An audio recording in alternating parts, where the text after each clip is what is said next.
नमस्कार, स्वागत है आप सभी का। मैं हूं हिमांशु और आप देख रहे हैं हलचल इंडिया। बेबाक खबर तेज असर। आइए नजर डालते हैं आज की खबरों पर। मुजफ्फरनगर के मोरना में मेडिकल स्टोर संचालक अनुज हत्याकांड के विरोध में समाजवादी पार्टी के पदाधिकारी और कार्यकर्ताओं ने जुलूस निकालकर जिलाधिकारी कार्यालय पहुंचने का कार्यक्रम तय किया था, जहां कार्यक्रम में सहारनपुर के सपा विधायक संजय गर्ग, जिला अध्यक्ष प्रमोद त्यागी, पूर्व जिला अध्यक्ष गौरव स्वरूप, अंसारार्थी संदीप पाल, महानगर अध्यक्ष अलीम सिद्दीकी सहित सभी पदाधिकारी और कार्यकर्ता जिलाधिकारी कार्यालय के लिए ज्ञापन देने पहुँच रहे थे, जिन्हें पुलिस प्रशासन ने रास्ते में ही रोक दिया। इस दौरान सपा कार्यकर्ताओं और पुलिस के बीच तीखी झड़पें भी हुई, जिसके चलते पुलिस ने सपा कार्यकर्ताओं और पदाधिकारी को गिरफ्तार कर लिया और सिविल लाइन थाने ले गई। इसके बाद पुलिस ने 4 पदाधिकारी को छोड़ दिया, जो ज्ञापन देने के लिए जिलाधिकारी कार्यालय पर पहुंचे, जहां उन्होंने अनुज हत्याकांड का जल्द खुलासा करने और आपराधिक गतिविधियों पर अंकुश लगाए जाने की मांग की। वहीं सपा पदाधिकारियों ने केंद्र और प्रदेश सरकार पर जमकर हमला भी बोला। ये जो 18 तारीख को मोरना में अनुज कर्णवाल का मर्डर हुआ, खुलेआम दिन दहाड़े उनकी मकान की दहलीज पर केवल दहशत पैदा करने के लिए शूटर ने उन्होंने जिस तरह से मारा है। 19 तारीख को समाजवादी पार्टी का एक दल वहाँ पर गया था और हम लोग मृतक के परिजनों से मिले थे। उनकी पत्नी अंजिता, भाई हरिकांत और बड़ा भाई जो मुजफ्फरनगर में रहता है, उन लोगों का जो बात करने का ढंग था वो अपनी बात व्यक्त नहीं कर पा रहे थे। भैया, जिस दहशत में वो लोग रह रहे थे और जिस तरह से आतंकित उनका चेहरा दिख रहा था जब वो घर से बाहर निकले, तो वहाँ के व्यापारियों ने बताया कि लगभग 15 परिवार और हैं जो दहशत में चौथ वसूलने के डर में वो वहाँ मोरना छोड़कर चले गए और उन्होंने अपने मकान और दुकानों पर बैनर लगा दिए कि उनके दुकान और मकान बिकाऊ हैं। ऐसी उस तमाम स्थिति से हमने डीआईजी को और वरिष्ठ अधिकारियों को अवगत कराया। आज 9 दिन बाद भी अभी तक शूटर गिरफ्तारी नहीं हो सकी। ये बड़े अफसोस की बात है कि जबकि हर एक मोरना के हर नागरिक के जबान पर है कि इन लोगों ने मारा, परंतु राजनीतिक दबाव में अभी तक उनका जिस तरह से उनकी गिरफ्तारी नहीं हुई है। निश्चित रूप से ये परिलक्षित होता है कि योगी जी की भारतीय जनता पार्टी की सरकार में गुंडागर्दी और ज़्यादा बढ़ी है। अपहरण, लूट, हत्याकांड, छिनैती, इन तमाम चीज़ों से जो व्यापारी है वो आतंकित है। और हम समाजवादी पार्टी के लोग और हमारे राष्ट्रीय अध्यक्ष माननीय अखिलेश यादव जी उन तमाम व्यापारियों के साथ अपना उन्हें न केवल सांत्वना देने के लिए बल्कि उनकी हर उस लड़ाई में हम साथ हैं। आज ज्ञापन देने के लिए हम कोविड प्रोटोकॉल को अपनाते हुए, सोशल डिस्टेंसिंग मेंटेन करते हुए लाइन पंक्तिबद्ध तरीके से जाना चाहते थे, परंतु पार्टी कार्यालय पर ही हमें रोक दिया गया, हमारी गिरफ्तारी कर ली गई। बचकर हम 4 लोग गए और डीएम कार्यालय पर हमने ज्ञापन देकर चेतावनी दी कि तुरंत उन्हें गिरफ्तार किया जाए, अन्यथा प्रदेश स्तर पर आंदोलन चलाया जाएगा। समाजवादी पार्टी के राष्ट्रीय अध्यक्ष अखिलेश यादव जी के निर्देश अनुसार पूरे उत्तर प्रदेश में व्यापार सभा का आज प्रदर्शन है और जो उत्पीड़न किसानों का, व्यापारियों का सरकार जो कर रही है, बेरोजगारों को रोजगार नहीं है, आज पूरे प्रदेश के अंदर हलचल मची हुई है। समाजवादी पार्टी इसका विरोध करती है कि आज जो समाजवादी पार्टी के लोग हैं वे विरोध करने के लिए इसलिए उतरे कि किसी को रोजगार नहीं है, किसी पे कोई कार्य नहीं है, किसान आत्महत्या कर रहे हैं, व्यापारी आत्महत्या कर रहे हैं। आज जो 15 घरों ने मोरने के अंदर प्लान किया वो इसलिए किया कि जो बदमाश लोग हैं उन्होंने गोली मार मार के उनकी हत्या कर दी। हत्या करने के बाद में आज तक वे गिरफ्तार नहीं हुए। तो समाजवादी पार्टी इसका विरोध करती है और चाहती है कि उनकी जल्दी से जल्दी गिरफ्तारी हो। और समाजवादी लोग आज सड़कों पर उतर गए हैं। इससे जो योगी जी सरकार है इसे उखाड़ के फेंकने का काम समाजवादी पार्टी के लोग करेंगे।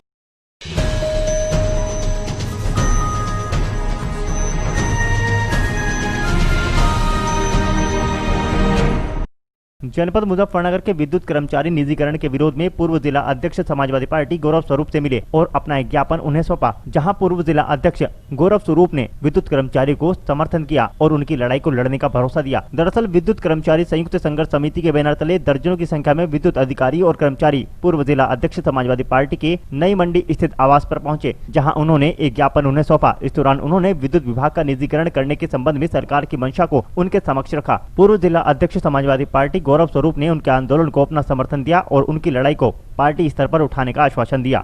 जो बिजली विभाग के कर्मचारियों द्वारा जो ज्ञापन प्राप्त हुआ है उसमें जो विद्युत विभाग का निजीकरण किया जा रहा है, जो पूर्वांचल वितरण निगम है उसका जो है निजीकरण किया जा रहा है। और देखिए मैं इसमें क्योंकि मैं एक स्वयं व्यापारी हूँ और देखो हम लोग व्यापार करने ही आते हैं। अगर कोई भी प्राइवेटाइजेशन या कोई भी कंपनी लेगी तो नेचुरल है वो व्यापार बाजार वो प्रॉफिट करने के लिए करेगी। सरकार उसको जिस रेट में बिजली देगी उससे फालतू ही वो उपभोक्ता वो बिजली देगी, उससे तो व्यापार करना है जी। तो उससे क्या फ़ायदा होगा। और बहुत सारे हमारे भाई बिजली कर्मचारी के जो विभाग के लोग हैं उसमें कार्यरत हैं। इतना बड़ा विभाग है, मेरे ख्याल में पश्चिम ये जो हमारा उत्तर प्रदेश का UPCL है, ये पूरे भारतवर्ष में सबसे बड़ी कंपनी है और इतना बड़ा नेटवर्क, इतने कर्मचारी हैं। अगर उनको हम वैसे ही रोज़गार नहीं है, अगर उनको काम नहीं देंगे, प्राइवेट आदमी तो अपने हिसाब से काम करेगा, अपने हिसाब से एम्प्लॉयमेंट रखेगा, वो लोग कहाँ जाएंगे उनके। जब देखिए ऐसा है, ठीक है प्राइवेटाइजेशन बहुत सी चीज़ों का होना भी चाहिए, जो लोग बहुत सी चीज़ें होती हैं जो फ़ायदे में भी होती हैं, लेकिन हर चीज़ का प्राइवेटाइजेशन नहीं होना चाहिए। और सरकार का एक ही मंशा है कि ये सब पर्दे के पीछे बड़े उद्योगपतियों के हाल में खेलने हैं। अभी आपने देखा लखनऊ का एयरपोर्ट हो या कहीं का भी ये जो एयरपोर्ट हैं, ये अभी नया बना, सब अडानी अंबानी इन लोगों को दिए जा रहे हैं। सरकार किनके हाथों में खेल रही है बताना वो नहीं है। मतलब सरकार चाहती है कि छोटा व्यापारी खत्म हो जाए, मध्यम उद्योग बिल्कुल उजड़ जाए, सब बड़े बड़े व्यापारियों के पास ये सब हिंदुस्तान के जो 4-5 गिने चुने उद्योगपति हैं उन पर सारा काम चला जाए। और देखिए ऐसा है, हम इसमें कोई शक नहीं, देखो हमारे प्रदेश में ना सरकार है, लेकिन हम इनकी आवाज़ बन के अपने राष्ट्रीय नेतृत्व से मिलेंगे और एक प्रतिनिधिमंडल हमारा माननीय राज्यपाल मुहिम राज्यपाल से मिलेगा और हम इनकी मांग वहाँ तक पहुँचाएंगे। क्योंकि पार्लियामेंट का सेशन अभी ख़त्म हुआ है, सब लोग लखनऊ में पहुंच गए हैं। किस दिन लखनऊ जाके हम पूरा एक अपनी ओर से प्रतिनिधिमंडल अपने राष्ट्रीय अध्यक्ष जी से मिलेगा और उनसे आग्रह करेंगे कि हमारे जो विधायक हैं और जो हमारे MLC हैं एक प्रतिनिधिमंडल बना के मुहिम राज्यपाल जी को एक ज्ञापन दिया जाए और इस बात का पुरजोर विरोध किया जाए। और हम इन लोगों के साथ हैं और आशा करते हैं कि हमारी या इन लोगों की आवाज़ सरकार के कान तक पहुँचे और वो इस पर उचित निर्णय लें कि हर चीज़ का निजीकरण नहीं होना चाहिए। हम उत्तर प्रदेश में बिजली कर्मचारी विद्युत संघर्ष समिति से हैं। फोटो ले लो यार। बिजली विभाग के समस्त अधिकारी कर्मचारी, बाबू, लाइनमैन, पेट्रोलमैन का ये संगठन है। सरकार की नीति बिजली विभाग को प्राइवेट करने की है और हम लोग इसका विरोध करने के लिए गौरव जी के पास आए हैं कि ये हमारी बात को प्रदेश सरकार और देश सरकार तक पहुंचा सके। सरकार की नीति ये है कि इस बिजली उद्योग को प्राइवेट हाथों में दे दिया जाए। अभी जो हम सब्सिडी की और घटी दरों की बिजली अपने उपभोक्ताओं को दे पा रहे हैं, प्राइवेट कंपनी आएगी तो किसी भी हाल में इतनी सस्ती बिजली हमारे उपभोक्ताओं को नहीं दे पाएगी। अभी हम ट्यूबवेल का बिल जो 2000 रुपये प्रति माह की दर से लगभग लेते हैं, उसकी दर कम से कम 8000 रुपये प्रति किसान प्रति ट्यूबवेल हो जाएगी, जो किसान के बस की बात नहीं है कि उतना बिल वो दे पाएगा। अच्छा, आप एक बात बताइए, आप सरकारी कर्मचारी है और सरकार के खिलाफ ही एक मांग कर रही है कि निजीकरण ना हो। हम सरकारी कर्मचारी होने के नाते सरकार को जगा रहे हैं, सरकार के खिलाफ हम बिल्कुल भी कोई काम नहीं कर रहे हैं। बिजली उद्योग का निजीकरण सरकार ने पहले ये असफल प्रयोग हो चुका है। 1993 में NPCL कंपनी को ग्रेटर नोएडा की सप्लाई दी गई थी। आज उसके ऊपर लगभग 2000 करोड़ रुपए का हमारा बकाया है, NPCL ने विद्युत विभाग को नहीं दिया है। अभी 4 साल पहले आगरा की बिजली टोरंटो को दी गई थी। टोरंटो जिस रेट से हमसे बिजली लेता है, 4 रुपये प्रति यूनिट के रेट से टोरंटो बिजली लेता है और उतना पैसा भी वो बिजली विभाग को नहीं दे पा रहा है। जब निजीकरण नहीं हुआ तो क्या करेंगे आप? निजीकरण नहीं हुआ तो अभी जो हमारे संघर्ष समिति का नेतृत्व है वो जैसा हमें निर्देश देगा वैसे करेंगे और अगले कदम के रूप में अगर सरकार नहीं मानी तो आम हड़ताल के रूप में भी ये कदम हम लोग उठाने से नहीं हिचकेंगे, क्योंकि इसमें हमारे परिवारों को, हमारे उपभोक्ताओं का जीवन मरण का प्रश्न है। अच्छा, एक बात बताइए, मुजफ्फरनगर में 3 मंत्री भी है, राज्य मंत्री है, बीजेपी के 6 नेता भी, विधायक भी है, तो समाजवादी पार्टी के वरिष्ठ नेता को ही ज्ञापन देने का तो हम जितने जनप्रतिनिधि हैं सभी से हम संपर्क कर रहे हैं। सरकार के प्रतिनिधि, बीजेपी के MLA, उनसे भी हम मिल रहे हैं और जो विपक्ष के लोग हैं, जो जनता से जुड़े हुए लोग हैं, उनके माध्यम से हम अपनी आवाज़ सरकार तक पहुँचाना चाहते हैं, क्योंकि हम जनता की आवाज़ बनना चाहते हैं। आपकी बात मजबूती से उठा सकता है, विपक्ष हमारी बात मजबूती से भी उठा सकता है। सरकार से भी हमें उम्मीद है कि इन जन भावनाओं को समझे और एक कदम ऐसा उठाए जिससे जनता को इस तरह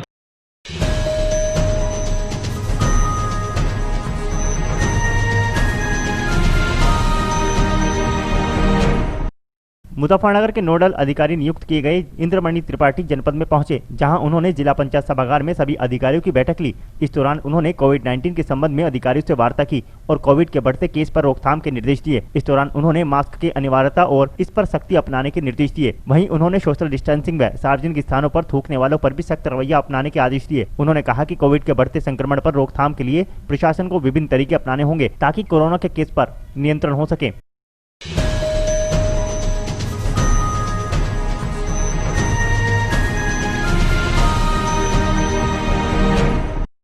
अखिल भारत प्रधान संगठन से जुड़े ग्राम प्रधानों ने मुख्यमंत्री को संबोधित ज्ञापन मुजफ्फरनगर के जिला प्रशासन को सौंपा, जिसमें उन्होंने ग्राम प्रधानों का कार्यकाल बढ़ाए जाने की मांग की। उन्होंने कहा कि कोविड के कारण ग्राम पंचायत चुनावों को आगे बढ़ाया जा रहा है, जिसके चलते ग्राम प्रधानों का कार्यकाल भी बढ़ाया जाए ताकि गाँव में रुके हुए विकास कार्यों को ग्राम प्रधान पूरा कर सकें। सबसे पहला मुद्दा तो है कि जो पंचायत के चुनाव हैं वो सरकार पीछे हटाने जा रही है। उसमें हमारा ये है कि प्रशासक नियुक्त न कर प्रधानों को ही आगे कार्यकाल बढ़ाया जाए, क्योंकि प्रधान ही जानता है कि गांव में कौन किस जाति का प्रधान आदमी रहता है, वो किसका मूल निवास प्रमाण पत्र किसका बनवाना है, वो मेरे गांव का है नहीं है। तो कुछ ये बातें हैं जो प्रधान का जो दायित्व पूरा कर सकता है, ये पंचायत नहीं कर सकते।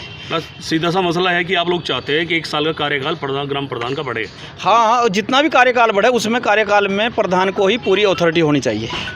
और दूसरा हमारा मुद्दा है कि जो हमने कार्य किए हैं, कम्युनिटी शौचालय जो हमारे से बनवाए जा रहे हैं वो लगभग पूरे हो चुके हैं, लेकिन अभी 15 वित्त का बहुत ही कम ग्राम पंचायतों में पेमेंट हो पाया है, नहीं हो पा रहा पेमेंट, और 14 वित्त का भी नहीं हो पा रहा। जो हमसे पहले काम कराए गए थे एडवांस में, जो हमने काम कर दिए थे, वो एडवांस के काम पे भी भुगतान पे अभी रोक है, क्योंकि हमने जल्दबाजी में ये था कि कोरोना चल रहा था, तो हमने जो भी काम उस टाइम पर किए, लेकिन अब उसका भुगतान नहीं हो पा रहा। तो हमारी ये भी मांग है कि हमारा भुगतान भी तुरंत पिछले कामों का भी किया जाए। जो आपकी मांगे है, जो पंचायत चुनाव का कार्यकाल आगे बढ़ाने को लेकर है, अगर सरकार नहीं मानती तो आगे फिर किस तरह का आप लोग? आगे हमने अभी सभी प्रधानों से पूरी यूपी में लेटर पैड लिखवा रहे हैं और वो हम मुख्यमंत्री से फिर सीधे वार्ता करेंगे। उसके बाद अगर वो भी वार्ता विफल होती है तो हम एक बहुत बड़ा प्रोग्राम, एक बहुत बड़ा जो धरना प्रदर्शन होगा वो हम लखनऊ में पूरे यूपी के प्रधान करेंगे।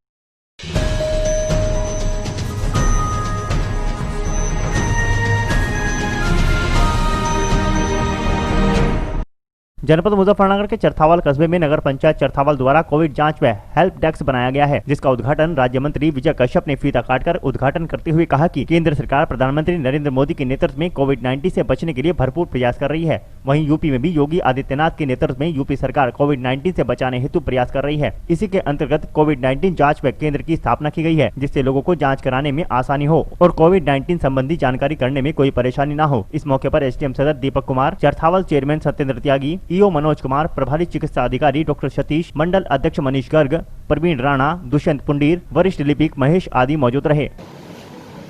कोविड से बचने के लिए बहुत सारे इंतजाम माननीय प्रधानमंत्री नरेंद्र मोदी जी के द्वारा लगातार किए जा रहे हैं। उत्तर प्रदेश में योगी आदित्यनाथ जी के नेतृत्व में उत्तर प्रदेश सरकार ने ऐतिहासिक कार्य कोविड-19 से बचने के लिए किया है। आज चरथावल में उसी के अंतर्गत लोगों को जानकारी देने के लिए और अपना टेस्ट भी लोग यहाँ करा सकें, उसके लिए एक छोटे केंद्र की यहाँ स्थापना की गई है। लोगों को आसानी से जांच करने में कोई असुविधा ना हो और कोविड के बारे में कुछ जानकारियाँ प्राप्त करनी हो वो प्राप्त कर सकें। ऐसा आज चरथावल में चेयरमैन साहब, एसडीएम साहब के माध्यम से और यहाँ पर ये सेंटर खुला है।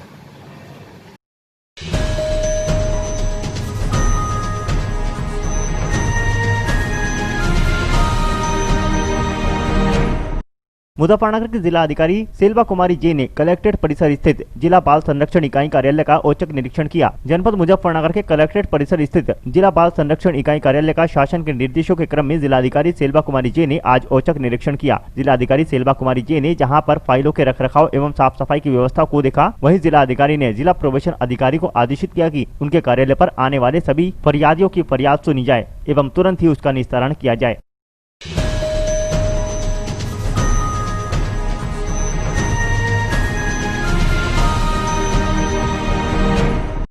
एसएसपी सहारनपुर द्वारा चलाए जा रहे अपराधियों के विरुद्ध अभियान के तहत अपर पुलिस अधीक्षक ग्रामीण क्षेत्राधिकारी देवबंद के कुशल नेतृत्व में थाना देवबंद पुलिस द्वारा मुखबिर के आधार पर साईं धाम के सामने से नूरपुर गांव की तरफ से आने वाले कच्चे रास्ते की दाहिनी तरफ खंडरनुमा मकान से अवैध तमंचा बनाने की फैक्ट्री का भंडाफोड़ किया गया, जिसमें अभियुक्त राशिद पुत्र आबिद निवासी शाहबुद्दीनपुर रोड थाना कोतवाली नगर जनपद मुजफ्फरनगर को मौके से गिरफ्तार किया गया। पूछताछ करने पर गिरफ्तार अभियुक्त ने बताया कि वह खुद ही लोगों की डिमांड पर छोटे बड़े तमंचे बनाता है और 3 से 4 हजार रुपए में बेच देता है। गिरफ्तार अभियुक्त शातिर किस्म का अपराधी है और वह पहले भी जेल जा चुका है।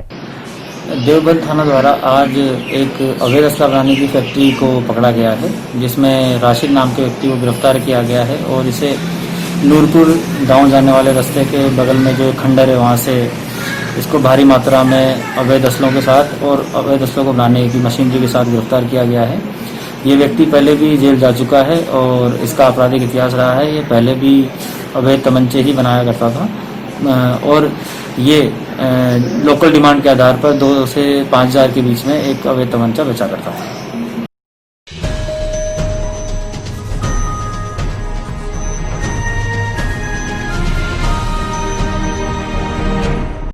अमरोहा के हसनपुर में सन की पति ने पत्नी को लात घूंसों और लाठी डंडों से जमकर पीटा और गला घोटने का प्रयास किया। पुलिस ने आरोपी को गिरफ्त में ले लिया है। आपको बता दें कि कोतवाली क्षेत्र के गांव ताहरपुर निवासी विवाहिता प्रीति का आरोप है कि उसका पति हरिओम आए दिन उसके साथ लाठी डंडों से मारपीट करता है। इसी क्रम में आज भी उसने मारपीट कर फांसी लगाने का प्रयास किया, लेकिन किसी प्रकार से बच बचाकर विवाहिता ने 112 डायल पुलिस को इसकी सूचना दी, जिसके बाद मौके पर 108 एम्बुलेंस पहुंची और वहीं विवाहिता को घायल अवस्था में 108 एम्बुलेंस के जरिए सीएचसी में भर्ती कराया गया, जहाँ पुलिस ने आरोपी पति को गिरफ्तार कर लिया है। के घर से आई तो बोले तू क्यों जाती, मोली उसको मन न लगता, मोली वो बुला ला कभी कभी आ जाया कर, मोली तू आ जाएगा, बोलते घर के जले सारे देख कर मैं ना आती इस वजह से, तो कभी कभी तू आ जाएगा मैं चला जाया करूँगी। तो अब इसी बात में बोला आया कर तू क्या कर रही हो, इतनी देर होगी मुझे पता तू क्या कर रही, मैं हाँ तुमने गलत ही सोचो मेरे बारे में। तो फिर देवर सिखावा दूसरा सिखावा आकर फिर मेरे को मार फेर लगा, अब होती मारी हूँ।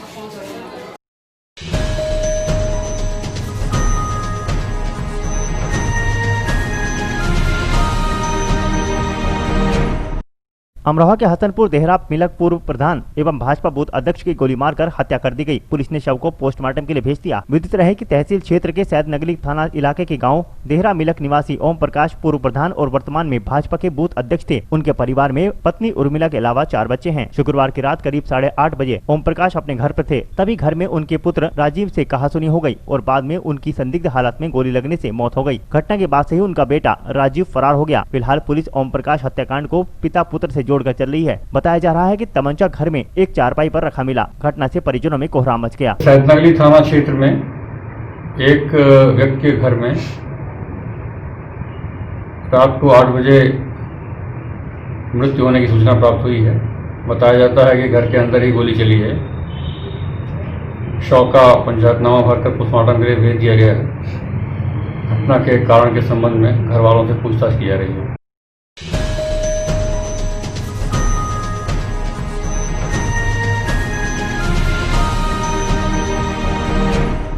अमरोहा के हसनपुर में दिन दहाड़े डेकोरेशन कारीगर से 6.5 लाख रुपए की नकदी एवं ज्वेलरी समेत 11 लाख रुपए के माल पर चोरों ने हाथ साफ कर दिया। तहसील के नव घोषित थाना रहरा के गांव जैतोली निवासी गुफरान पुत्र नबी जुमे की नमाज पढ़ने के लिए गया था और उसकी पत्नी भी पड़ोस के गांव में दवाई लेने के लिए गई थी। इस दौरान चोरों ने अकेले घर का फायदा उठाकर तथा कमरे में लगे शीशे की विंडो को तोड़कर भीतर प्रवेश कर लिया। चोरों ने 7 हार 50-50 हजार के नोटों के 2 हार 10-10 हजार नोटों की माला 5 हार 5-5 हजार और 40 हजार की नकदी पर हाथ साफ कर लिया। इसके अलावा चोरों ने सोने चांदी के जेवरात भी घर से चोरी कर लिए। हम गए थे सुबह शादी में, मुगिर में गाड़ी चलाता हूँ, मैं हारों पारों का शेरों का काम भी करता हूँ। तो सुबह मेरी गाड़ी है लाइटिंग की गाड़ी बुकिंग की है, वो मैं गाड़ी ले गया था हाफिजपुर से छपने के बाद से। और जी मैं हमारी बीवी किराए से रह गई थी अकेले, वो गई थी 11 बजे गई थी दवाई लेना पतई से पतई खादड़ से। वो 11 बजे से बाद में जो आई है जुमे से बाद में घर का शीशा फूटा हुआ था, शीशा फूटा हुआ था, उसमें चोरी हुई थी। कपड़े सब बिखरे पड़े हैं, सेफ अलमारी का टूटा पड़ा। उसमें 7 हार तो थे हमारे 50-50 हजार के, 2 हारे हमारे 10-10 हजार के, 5 हार थे हमारे 5-5 हजार के, 10 हार थे हमारे 2-2 हजार के, 2 हार थे हमारे 1-1 हजार के, करीब 2.5 एक गले का पेंडेंट वो था सोने का सेट, वो था 1.5 तोले का, एक थी अंगूठी आधे तोले की, एक गले का पेंडल था छोटा, वो था आधे तोले का, और 500 ग्राम थी चांदी, 40,000 रुपये नगद कैश था, जिसमें 30,000 रुपये 500 के थे, एक 10,000 की गड्डी थी नए नोटों की। कितने की चोरी हुई है? चोरी जोड़ो ना जोड़ो कितनी की?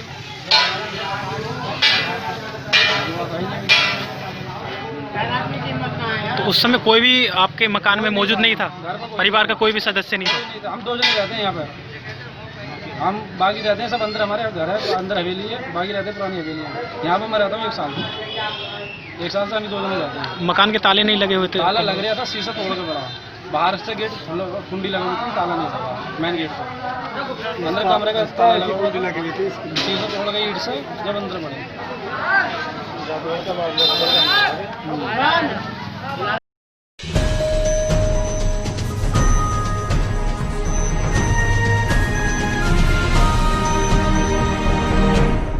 मुजफ्फरनगर जनपद के चरथावल विकासखंड के गांव कसौली में महर्षि बाबा कालूराम व नारद मुनि की मूर्ति की स्थापना वैदिक मंत्रोच्चार के साथ विधि विधान पूर्वक की गई। इस कार्यक्रम में मुख्य अतिथि बाढ़ एवं राजस्व राज्य मंत्री विजय कश्यप ने कहा कि महर्षि बाबा कालूराम सनातन धर्म के अनुयायियों के प्रेरणा स्रोत थे। उन्होंने हमेशा जीवों पर दया करने व समाज सुधार के लिए लोगों को जागरूक किया। हमें उनके पद चिन्हों पर चलकर समाज को उन्नति के मार्ग पर चलने के लिए प्रेरित करना चाहिए। उन्होंने बताया कि महर्षि कश्यप परमपिता ब्रह्मा के 7 मानस पुत्रों में से एक थे। वे उच्च कोटि के सिद्ध संत थे। उन्हें पूरे आर्यव्रत में बड़ी श्रद्धा व सम्मान की दृष्टि से देखा जाता है। उन्होंने बताया कि नारद मुनि आत्मज्ञानी, नैष्ठिक ब्रह्मचारी, त्रिकाल ज्ञानी थे।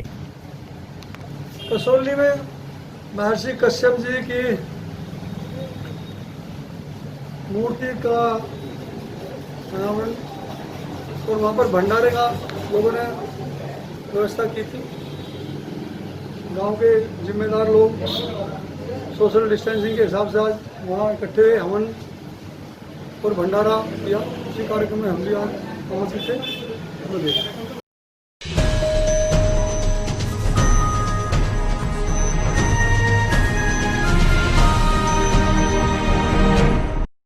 आज के बुलेटिन में इतना ही। कल फिर होंगे हाजिर कुछ नई और ताजा खबरों के साथ। देखते रहिए हलचल इंडिया, बेबाक खबर तेज असर।